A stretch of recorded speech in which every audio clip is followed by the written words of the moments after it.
Hello, in today's video I will show you how to replace the old battery in the Sony WF-LS900N wireless headphones.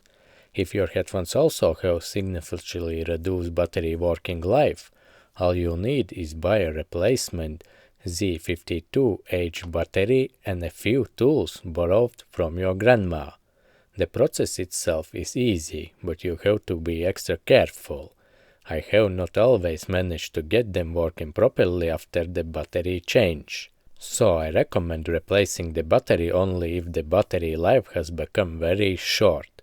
Remember, DIY repairs don't always go as planned.